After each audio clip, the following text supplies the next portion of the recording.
de Prensa con Gustavo Alegret.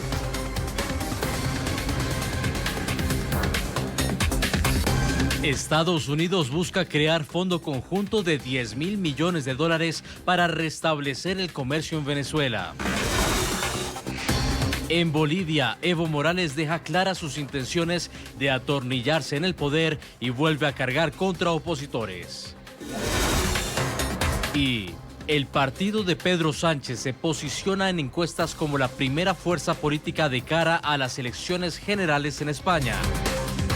Comienza Club de Prensa desde Washington.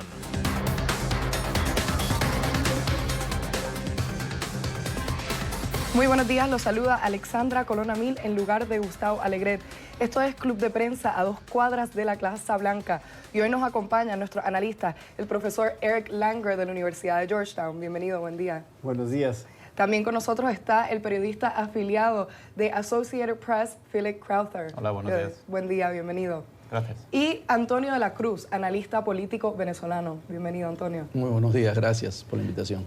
Comenzamos hablando de Donald Trump, quien el pasado viernes 12 de octubre utilizó su cuenta de Twitter para anunciar que como solución a lo que ha denominado un sistema de inmigración colapsado, está considerando enviar inmigrantes indocumentados detenidos en la frontera a las llamadas ciudades santuarios. Ciudades como San Francisco, distrito de la líder demócrata en la Cámara de Representantes, Nancy Pelosi. Esto a pesar de que oficiales de su propia administración han negado que esto pueda ser una solución que se está considerando. Sin embargo, ayer la secretaria de prensa de la Casa Blanca, Sarah Huckabee Sanders, anuncia nuevamente que sí, que esto es una medida que se está considerando.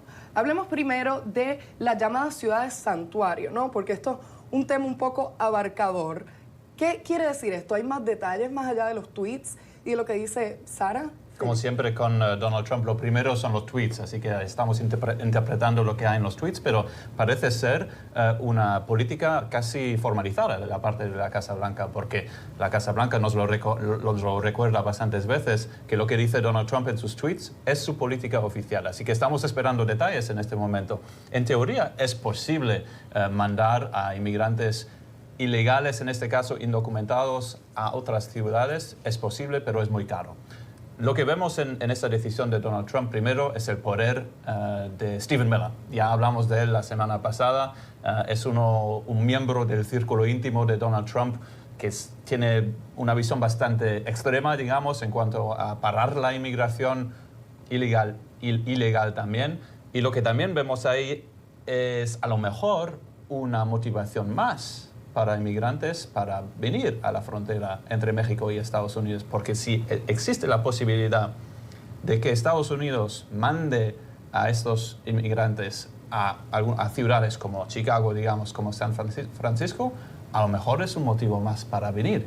Y puede ser que también esas ciudades, como hemos visto con Nueva York, son ciudades que a lo mejor los quieren acoger. Así que hay mucho más que explorar, pero en este momento yo lo llamaría una política formal que no está formalizada todavía. Eso lo vemos muchas veces. Son unas frases de Donald Trump y luego el equipo que hay detrás, y en este momento Stephen Miller, su asesor más cercano en cuanto a inmigración, ellos ahora tienen que darnos los detalles de esta nueva política. Hablemos de la posibilidad, más allá de la posibilidad de la legalidad de esta medida, ¿no? Porque el senador Rick Scott, por ejemplo, se cuestiona si esto pudiese ser legal o no, profesor.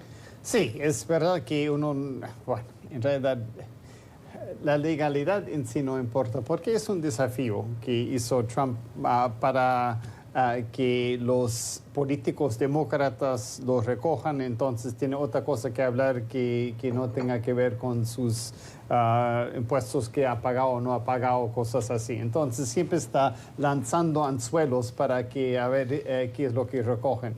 Al final de cuentas, yo creo que esa política, aunque digas que eso sea algo más o menos formal, no se va a dar porque es una tontería.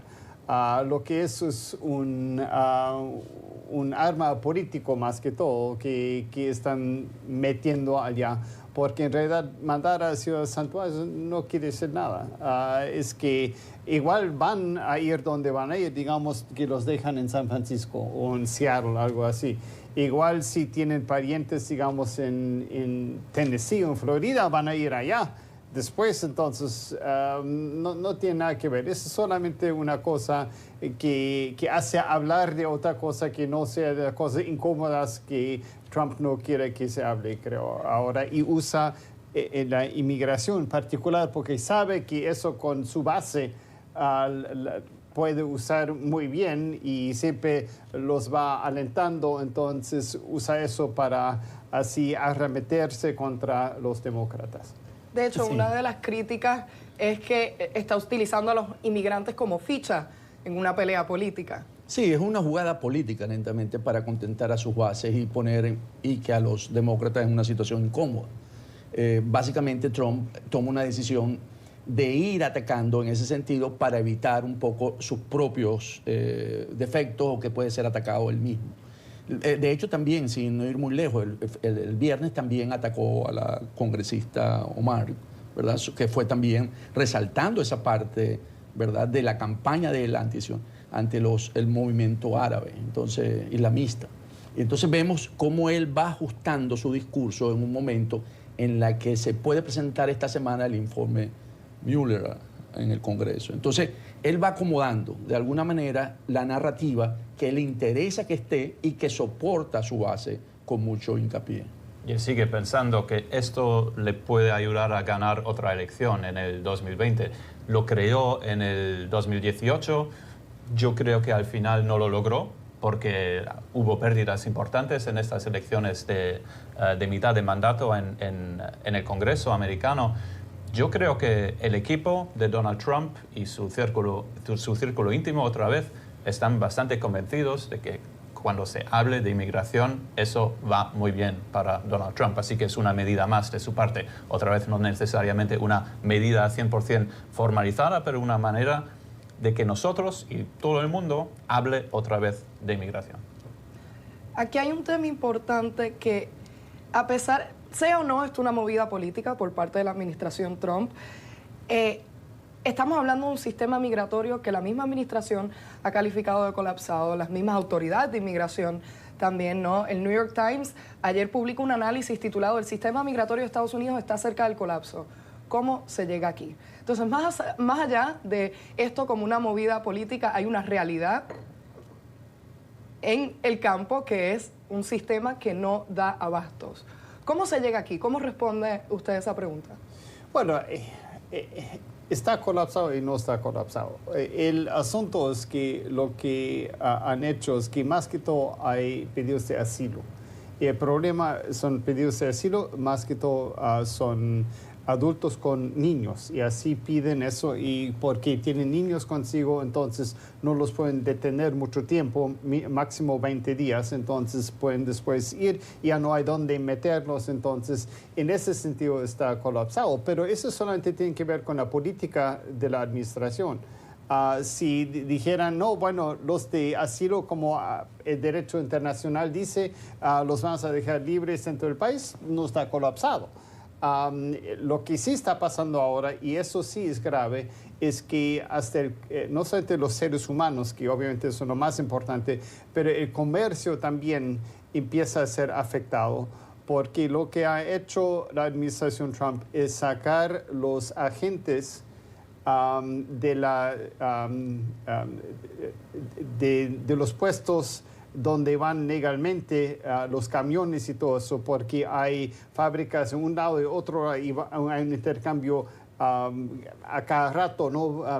Para fabricar las cosas. Entonces, han sacado de allá para más bien irse a lugares donde hay esa gente pidiendo asilo. Entonces ya está afectando el comercio y eso está afectando la economía de Estados Unidos. Y si el presidente Trump quiere más bien aumentar el crecimiento económico, está más bien perjudicándose así. Entonces es una política completamente contradictoria y tiene que ver, es una crisis artificial, netamente artificial. Sí, es una política de ese discurso racista, ¿verdad?, de Trump, que la base le compra, la base de sus seguidores. Sin embargo, eso se podría regular porque hay puestos de trabajo que hace esa migración, ¿verdad? En el campo sobre todo, que no hace, que el normal americano no hace. Entonces, eso se podría regular con los permisos de trabajo que podría tenerlo y dar las visas que han estado paradas por este conflicto, ¿verdad? Entonces, básicamente es una estrategia de campaña electoral que ya Trump está montado en ella. Totalmente. Detrás de todo esto sí que hay un sistema migratorio americano que creo que podemos estar todos de acuerdo que no funciona. Demócratas, republicanos, todos están de acuerdo que hay que reformar el sistema migratorio estadounidense, pero no se está haciendo porque no hay acuerdo en qué hay que cambiar exactamente, lo que ofrece un lado, lo que ofrece el otro lado. Hace años que hablamos de esto, creo que décadas ya se está hablando de una posible reforma del sistema migratorio y no se está haciendo. Lo que vemos ahora de la parte del presidente Trump es que si él no logra lo que quiere él, por ejemplo, esta idea de mandar a migrantes a ciudades santuario, otras ideas suyas, él va a decir que si no se hace, si no hay solución, va a ser la culpa del Congreso. Eso es algo que presidentes en el pasado, en décadas pasadas, ya han podido hacer también, que es la culpa del Congreso porque no hay acuerdo entre republicanos y demócratas. Y así parece que va a seguir. Y así quiere más bien construir el muro, ¿no? Porque entonces justifica el muro que en realidad no tiene nada que ver, porque igual la gente puede ir, pedir asilo a un puesto legal. Eso no... Y el muro, como está concebido, es para inmigrantes ilegales que entran para querer trabajar solamente y no piden asilo. Pero lo que está pasando ahora lo interesante, los centroamericanos se han dado cuenta cómo evitar todo el sistema, eso que ha puesto racista, que ha puesto Trump, y están entrando igual, y más bien en mayor número. Quiere decir que su política está completamente fracasada, y más bien lo que ha hecho ha empeorado las cosas en vez de mejorarlas. Sí, aquí hay un tema de, un sistema que, como dices, necesita reformarse, pero soluciones como el muro o soluciones como enviar inmigrantes indocumentados a las llamadas ciudades santuario, el consenso es que serían prácticas en la practicalidad. Hace todo lo contrario, sí. Exacto. Esto también es un ejemplo interesante de otro cruce más de información contradictoria entre la prensa, el presidente y la Casa Blanca. Me pregunto, ¿pasará a mayores? Entonces, en ese sentido, yo creo que tenemos que seguir viendo a Trump en esa política del tweet, como lo dijiste al principio, porque él marca su dirección a través de los tweets. Y Miller tiene mucho que ver en esto, en este tema. Entonces habría que observar ellos dos cómo manejan el tema, pero sí netamente es campaña política. Esto no tiene nada que ver con la realidad. Y para Trump esa es su orientación en este momento. Hablando de la prensa, yo creo que la mayoría de las veces, y creo que está bastante claro, la prensa la mayoría de las veces tiene razón. Donald Trump, la prensa seria, digamos. Donald Trump le gusta decir que es fake news, pero normalmente solo significa que son noticias que no le gustan. Hay muy pocas veces en las que la Casa Blanca, que tiene todo el derecho de salir y decirnos que lo que estamos diciendo como periodistas es falso, lo hacen casi nunca. La Casa Blanca tiene todo el derecho a decir lo que acabáis de escribir, lo que acabáis de poner en su telediario es falso, está basado en hechos falsos. Y no es el caso. Así que la mayoría de lo que se está diciendo es verdadero. Lo vimos con esta idea de mandar a migrantes a ciudades santuarios. Es algo que fue informado por el Washington Post, creo. Washington Post. Luego vimos a la Casa Blanca diciendo que no tenían razón. Luego el presidente vio el artículo y decidió decir, pues sí que teníais razón. Una de las primeras veces que el presidente dice que los periodistas tenían razón, pero más que nada es para poder decir que al final es él el que decide, es él quien pone los tweets, es él quien escribe y es solo decisión suya. Es muy interesante en la Casa Blanca. Yo voy la mayoría de los días durante la semana. La oficina de prensa parece que casi no tiene contacto con el presidente. Parece que casi no se habla, porque la oficina de prensa intenta hacer un trabajo más o menos normal. Eso sí, no tenemos briefings todos los días, deberíamos tenerlos, pero intentan hacer un trabajo más o menos normal, no tan agresivo como lo hace el presidente mismo, pero al final es siempre él que gana. La oficina de prensa no sabe lo que él va a pensar y no sabe lo que él va a decir, lo que va a tuitear de un día a otro, así que solo reaccionan ellos. Es un sistema muy, muy interesante para nosotros en el cual el presidente al final siempre no tiene necesariamente razón, pero tiene la última palabra. Sí, sí, y creo que eso es lo más interesante de todo. Lo que hace Trump es trata de manejar las noticias todos los días. Él tiene que estar en primera plana todos los días. Si no está en primera plana, ha fracasado. No importa qué vaya a decir.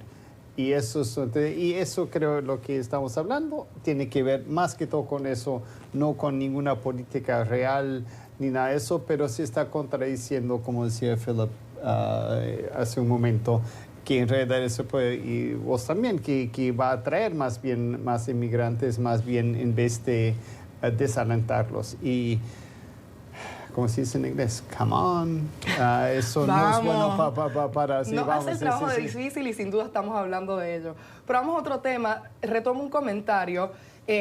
Caracterizabas este anuncio de Trump como una manera de distraer de la investigación Mueller, ¿no? Y el pasado miércoles, el jefe del Departamento de Justicia, el fiscal general William Barr, dice ante el Senado que piensa que las agencias de inteligencia de Estados Unidos estuvieron involucradas en espionaje durante la campaña presidencial de Donald Trump en 2016. Esto específicamente en los inicios de la investigación del fiscal especial Robert Mueller. De modo que ahora William Barr está investigando esa pesquisa.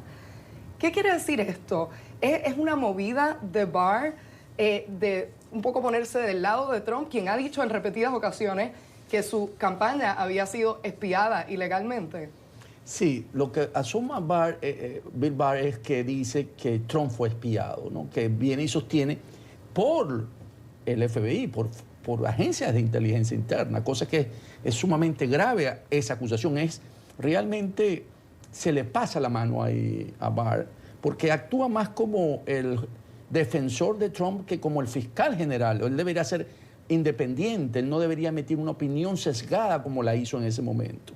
Pero ¿qué pasa aquí? Como lo dijimos, viene el informe Mueller y él en cuatro páginas lo resumió, pero eso es un documento de 400 páginas que tiene mucha información y que tiene muchos interrogantes que el Congreso quiere ver y el ciudadano común quiere ver, porque hay muchos interrogantes ahí, si hay realmente colisión, si el hijo y el yerno están investigados, si los rusos. Entonces, hay una serie de cosas que hay que ver dentro del informe para tener realmente y tomar una buena decisión sobre él, porque Barr, como no hay una afirmación directa de señalamiento a Trump, él en su informe tomó eso para decir que no había. Entonces, vemos que hay que observarlo con mucha atención porque no está actuando como un poder independiente en este momento. Lo que el secretario de Justicia americano le ha dado a Donald Trump es a lo mejor una defensa más, una defensa antes de la publicación de la investigación de Robert Mueller, que puede salir de un momento a otro. Así que vamos a estar leyendo 300 o 400 páginas muy pronto para poder saber lo que hay dentro de verdad. Pero la campaña de Donald Trump, él mismo y la Casa Blanca, ha dicho durante años ya que esta investigación está basada en espionaje y en razones falsas. Ya veremos si es el caso, porque yo creo que lo veremos en el informe mismo, estarán todos los detalles. Vamos a saber por qué empezó la investigación, si empezó con algún tipo de espionaje. Nosotros vamos a tener las respuestas, pero la Casa Blanca parece que ya tiene una defensa, está preparando una defensa que es casi la misma, la de siempre.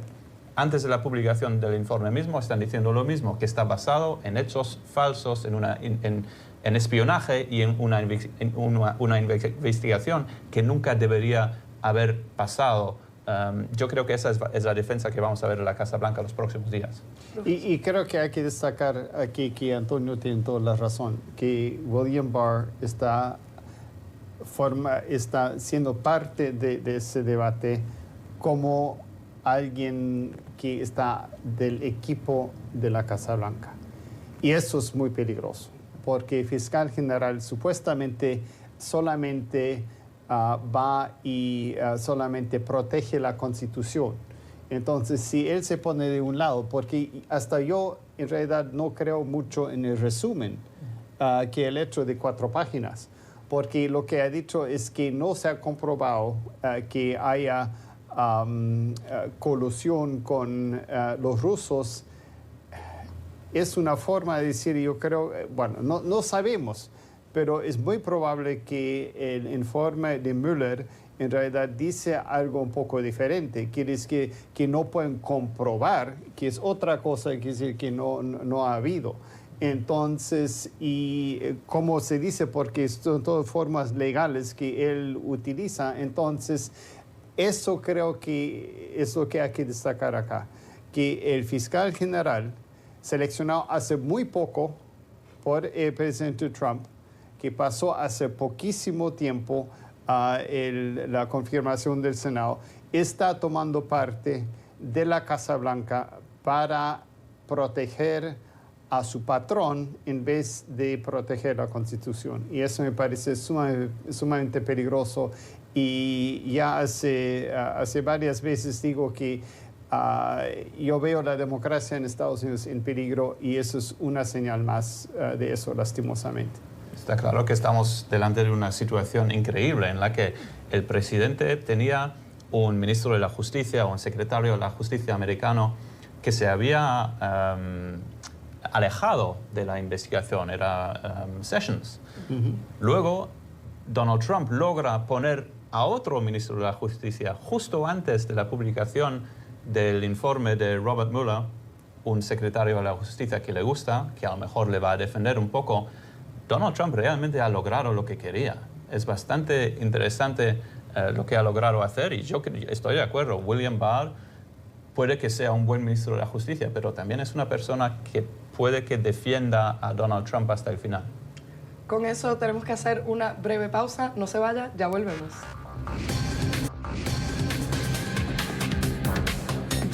Bienvenidos nuevamente, los saluda Alexandra Colonna Mil en lugar de Gustavo Alegret. Esto es Club de Prensa y hoy nos acompañan Eric Langer, Philip Crowther y Antonio de la Cruz. Nos vamos a España, donde el 28 de abril los ciudadanos van a las urnas, esto para renovar por completo el Congreso de Diputados o la Cámara Baja y una parte del Senado o la Cámara Alta. Serán las terceras de España, las terceras elecciones de España en 4 años y los líderes políticos las han calificado como las más importantes en los últimos 40 años. Antonio, hablemos primero de la importancia de estos comicios. Es importante porque hasta en esos 40 años España era un sistema bipartidista, el PSOE y el PP, el Partido Socialista Obrero Español y el Partido Popular. En esta nueva elección vemos que eso se rompe, ya el sistema bipartidista queda un sistema multipartidista como en otras partes de Europa. ¿Y qué significa eso? Que hay que hacer coaliciones para poder gobernar, porque necesitan 175 votos en el Congreso para poder ser nombrado presidente de gobierno. En ese sentido, en esta encuesta que acaba de publicar La Vanguardia, el PSOE aparece como punta con si mal no recuerdo, con 140 votos como máximo. Y para poder hacer su gobierno tendría que unirse a la izquierda, que es Unidos Podemos, y tendría que usar alguno, o el Partido Vasco, Nacionalista Vasco, o los partidos independentistas de Cataluña. Entonces, eso le daría a él una posibilidad de gobierno según esa encuesta, esa fotografía que tomaron La Vanguardia. Porque los partidos de la derecha, que está constituido por Vox, que es la ultraderecha, que surge con mucha fuerza en las elecciones de Andalucía, y entonces entra ahora con una voz fuerte y ha venido quitándole votos al Partido Popular, que era la fuerza más importante, y Ciudadanos. Ellos tres no hacen gobierno en este momento con los que están dando resultados. Pero hay un dato interesante de las encuestas en España, que el 40% del electorado no está definido, y esos son más o menos 17 millones de electores. Entonces, eso podría cambiar en las últimas semanas. Recordemos que es el 28 de abril, y hay un esfuerzo ahí para poder conquistar ese elector que se decide siempre en la última semana o en los últimos días. Entonces, en España todavía está en este momento ganando el PSOE y va con mucha holgura, ¿verdad? Porque le saca más o menos unos 11, 12 puntos al Partido Popular en diferencia, pero hay que seguir viendo cómo se mueve el discurso electoral. Ese dato a mí también me interesó, la incertidumbre de mucha gente en España que todavía podría cambiar de opinión en estas últimas semanas. Luego hay otro dato interesante, es el poco interés. No necesariamente en la elección misma, pero en esta campaña de preelección. Según esta encuesta de La Vanguardia, hay un 41% de los españoles que no tienen mucho interés en esta elección. Yo no sé si es similar a lo que vemos aquí en Estados Unidos, puede ser, pero un 41% es mucho. Luego, debajo de esta encuesta, debajo del artículo de La Vanguardia, hay una encuesta más, un poco menos oficial, digamos, pero es una encuesta de lectores de La Vanguardia. Y me parece bastante interesante los puntos más interesantes para ellos en esta elección, para los lectores. Hay un 52% que dicen que el paro es lo más importante para ellos, esta es su prioridad. Segunda prioridad, y puede ser que sea porque es un periódico de Barcelona, el conflicto soberanista catalán, un 33% de los lectores de La Vanguardia lo ven como una prioridad. Otra vez puede ser porque es un periódico basado en Barcelona. La inmigración, muy pocos, 3% de los lectores de la Vanguardia lo ven como la prioridad absoluta. Nosotros, muchas veces cuando miramos a países desde afuera, creemos siempre que la inmigración en toda Europa, en todos lados, es el tema más importante. A lo mejor no lo es esta vez en España, pero eso sí, como tú lo dijiste, hay un partido de derecha, de ultraderecha, que está ahora en los comicios, el partido Vox, que a lo mejor sí que es su emergencia, a lo mejor tiene algo que ver con la inmigración y con un movimiento contra la inmigración en España. Eso no lo sé seguro, pero puede ser uno de los símbolos. Sin duda con un sentimiento nacionalista que no solo se vive en España, sino en toda Europa. Y en el caso español en particular es interesante que hay un tema de fondo muy importante que es el movimiento independentista catalán, ¿no? Que enfrenta a los partidos, enfrenta a los ciudadanos, que se ha convertido en fuente de crítica para el líder del gobierno, Pedro Sánchez. ¿Qué reflexiones nos brinda al respecto?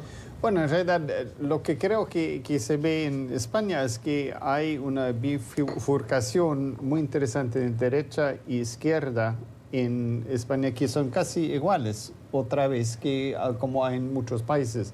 Y más bien la situación de Cataluña juega con eso también y el Partido Socialista está también tratando de decir, bueno, nosotros somos la voz moderada, en todo eso creen en nosotros, no queremos así tener tanto problema como el Partido Popular cuando estaba en el poder, cuando metió en la cárcel a los líderes independistas y todo eso. Entonces están jugando eso también y están jugando también contra Vox, porque están diciendo, nosotros no somos como la derecha, aquí nosotros somos moderados, entonces están tratando de acaparar también justamente los votantes que ahora todavía no se han decidido, lo que implica, si no se han decidido, que no deben ser tanto de un extremo a otro, porque si no han decidido quiere decir que pues no saben todavía. Y creo que en ese sentido el Partido Socialista lo está haciendo muy bien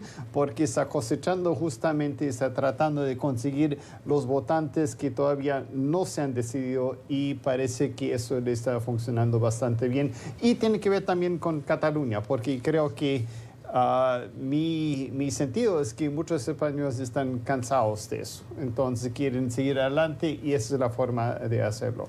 Vamos a ver. Lo que es interesante en España, a lo mejor otra vez en comparación con el sistema que tenemos aquí en Estados Unidos con solo 2 partidos, es que en España hay muchos. Y hay partidos, por ejemplo, independentistas, un partido independentista catalán, por ejemplo, que podría ser un partido, no vamos a decir de extrema, pero un partido menor, digamos, en España. Pero como en España hay que hacer pactos para poder gobernar, esos partidos sí que toman más importancia. Por ejemplo, hay que hacer un pacto a lo mejor con un partido de extrema derecha, de extrema izquierda, a lo mejor con un partido independentista. todas esas son posibilidades en España como lo son en muchos países europeos. Claro, España no es el único país en el que hay muchos partidos diferentes para escoger, en el cual vemos la izquierda y la derecha con bastantes cambios en este momento, solo que es muy diferente a lo que vemos aquí, porque siempre está esta posibilidad y esa necesidad, diría, de hacer pactos para poder gobernar. El PSOE está viendo cómo podría gobernar, el PP parece que no va a poder tener esa posibilidad, pero también está mirando con quién partido se puede poner para poder tener a lo mejor una mayoría. Parece, según esta encuesta, que va a ser bastante imposible para el PP. Y quizás también quitarle votos a Vox otra vez. Y eso vamos a ver hasta qué extremo va el Partido Popular también para tratar de rescatar los votantes que han perdido a ese partido. Muy similar a lo que hemos visto en Francia últimamente. El partido, el Frente Nacional, era un partido que Francia y los dirigentes, digamos, más establecidos, es un partido que querían olvidar, que no querían tener un contacto con ellos, pero al final tenían que tenerlo, y lo que pasó en Francia también, como lo y acabamos de tener una elección en Dinamarca, que ganó la socialdemocracia por 2%, a la ultraderecha. Entonces es un fenómeno, y recordemos que un mes más tarde tenemos elecciones del Parlamento Europeo, en mayo.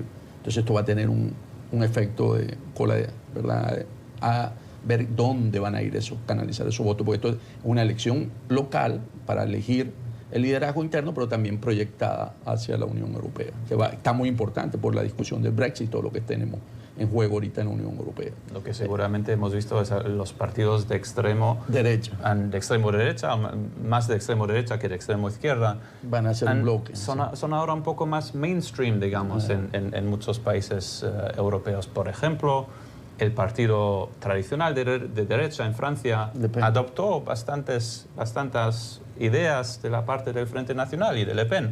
Y es algo que vemos bastante en Europa, con la importancia de estos nuevos partidos. Algunas veces son viejos. Reforzando el discurso nacionalista, como tú dices, es muy fuerte. Sin duda está por verse qué pasa en España, sobre todo con estos índices de incertidumbre que tenemos. Pero vamos a otro país, uno latinoamericano, Bolivia, que también va a elecciones más tarde este año, en octubre. Y el presidente Evo Morales busca un cuarto mandato, esto a pesar de que ha recibido numerosas críticas porque la Constitución lo prohíbe. El mandatario ha ganado ya 3 elecciones con amplio margen, pero bueno, muchos bolivianos temen que sin importar los resultados de esta elección, se aferra al poder, no importa lo que pase. Hablemos primero de la postulación, porque ha sido casi imposible de sostener dentro del marco legal. ¿Nos refresca la memoria, profesor? Bueno, el 21 de febrero del año pasado hubo un referéndum para ver si Evo Morales podía, porque él puso eso en referéndum, si podía ir a las próximas elecciones. Perdió las elecciones por un margen, ya creo 2 años, bueno, pero por un margen bastante pequeño. Entonces, él se fue a la Corte Suprema, que manejan sus secuaces, y dijo que, bueno, que por razones de derechos humanos cualquiera podía seguir siendo presidente y volver a las elecciones, que mucha gente dentro de Bolivia no acepta, pero igual tiene una base política muy fuerte, sigue siendo presidente, por ejemplo, de los cocaleros en Bolivia, que son bastante activos, entonces, y obviamente otras bases también, y como indígena también atrae mucho al voto rural en particular, y a la gente, migrantes urbanos que han venido del área rural.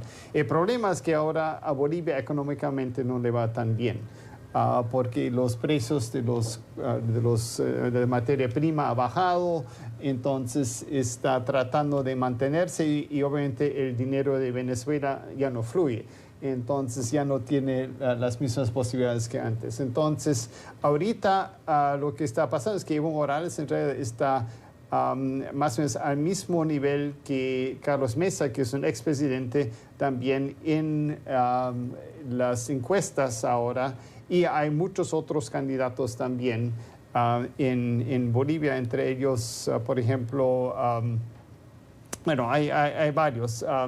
Y entonces, bueno, Virgilio Lema, por ejemplo, es un tarijeño, y quería mencionarlo porque hoy es el 15 de abril, que es el día de independencia de Tarija, el día de Tarija, entonces tenía que mencionar eso para Bolivia.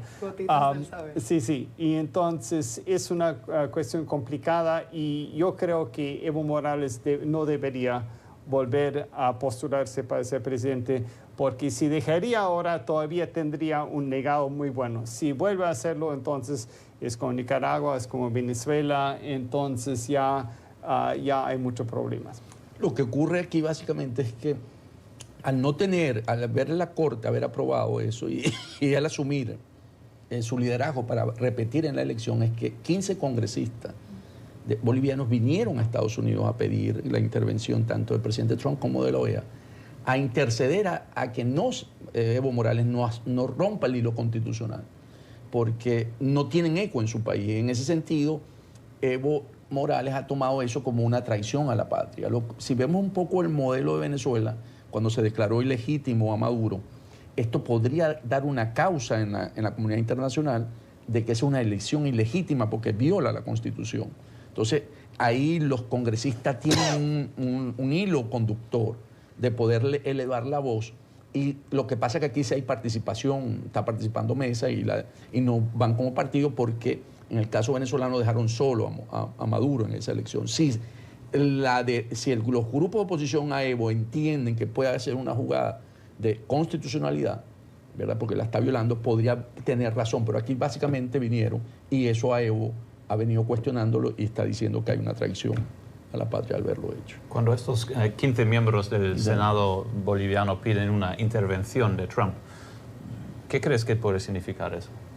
Intervención, ¿qué es eso en este sentido? No puede haber una intervención militar. No. Yo creo, aquí es más hacia la OEA, ¿verdad? Porque la OEA tiene es el foro natural para discutir por la Carta Democrática, y por la parte electoral que ellos tienen muy fuerte. Entonces, iría al foro de la OEA, donde la OEA sí puede discutirlo en el seno, y eso podría decir que la elección es ilegítima, y eso sí generaría una serie de consideraciones. Sí, pero es muy tonto, me parece, pedir a Trump hacer eso. En primer lugar, Trump no va a hacer nada, no le interesa, ni sabe dónde está, dónde queda Bolivia. No sabe. En segundo lugar, Trump no es el salvador de la derecha en América Latina. Eso no funciona así. Ya hemos visto que, vamos a hablar un poco de Venezuela, pero que hasta ahora la política de Estados Unidos hacia Venezuela ha fracasado, pues, bueno, se puede decir hasta ahora. Entonces, pedir eso solamente da aliento a gente como Evo Morales, al discurso que realmente lo que quieren más bien es intervención militar, quieren que vuelva el virrey, el embajador de Estados Unidos, como dice Evo Morales, que maneja todo en Bolivia, que nunca fue exactamente así, pero sí, bueno, ese discurso sí tiene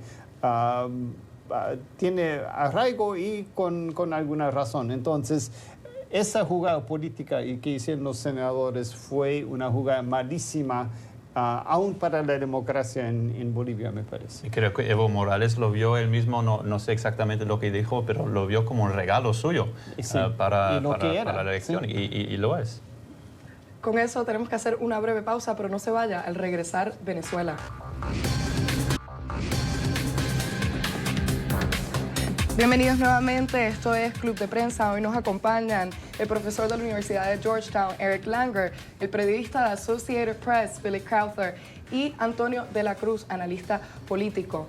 Nos vamos a América Latina con una visita especial del secretario de Estado, Mike Pompeo, quien estuvo de gira por la región y para este domingo había visitado Perú, Colombia, Paraguay y Chile. Su objetivo, el de reforzar la presión al régimen de Nicolás Maduro y buscar hacer que la ayuda humanitaria llegue a los venezolanos. Estos 4 países, cabe destacar además que son parte del Grupo de Lima, quien se reúne hoy en Santiago de Chile para volver a abordar la crisis en Venezuela.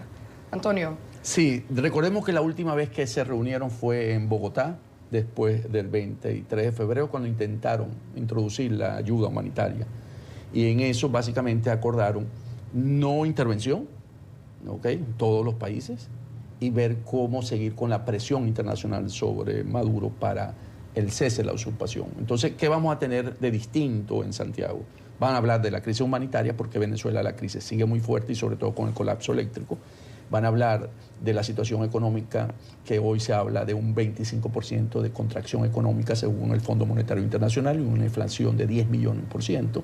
Y seguro van a tocar el retiro de la inmunidad que le hizo la Asamblea Nacional Constituyente al presidente Juan Guaidó.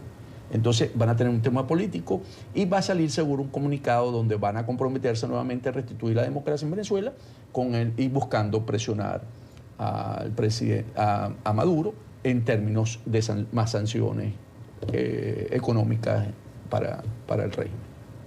Hablemos un poco de la visita de Pompeo. ¿Supone esto algún tipo de cambio de estrategia de parte de Estados Unidos hacia la situación en Venezuela? No, parece que no. Lo más importante, creo, en cuanto a lo que dijo Pompeo en Cúcuta, fue que existe todavía esa posibilidad de más sanciones. Eso lo hemos oído muchas veces de la parte de la administración Trump. Siguen diciendo que solo una parte de las sanciones están hechas y que les quedan muchas posibilidades. Por lo demás, yo creo que Pompeo salió de su gira y más que nada de su presencia en la frontera entre Colombia y Venezuela con imágenes bastante fuertes, claro, porque estuvo cerca, creo que muy cerca del puente Simón Bolívar. Del puente Bolívar que une los dos países. Y claro que es una imagen importante cuando está tan cerca de los militares venezolanos que están en el puente mismo. Luego también hubo un llamado de su parte hacia Nicolás Maduro, un poquito como el que hizo Ronald Reagan al final de la Guerra Fría, cuando dijo a Gorbachev, derriben este muro. Hubo algo un poquito similar de Pompeo. Claro que Pompeo no tiene necesariamente la importancia, digamos, de un presidente americano importante como Ronald Reagan, pero sí que hizo un llamado a Nicolás Maduro para que deje pasar la ayuda humanitaria. Ese fue el mensaje que quería dejar Pompeo.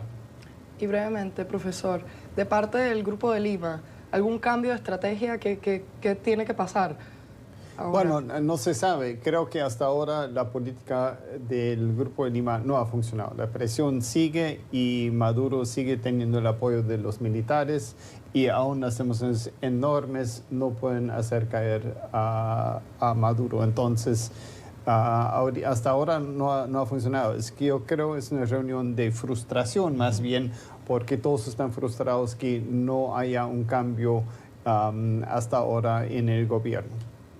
Pero sin duda se subraya la necesidad de continuo diálogo entre los países de la región para poner alguna solución sobre la mesa en el tema de Venezuela. Sí, es un poco la visita de Pompeo, ¿no? Cuando él pasa por esos 4 países, ¿verdad? Él va y puede entregar un mensaje que pudiese hoy en el Grupo de Lima resonar, ¿no?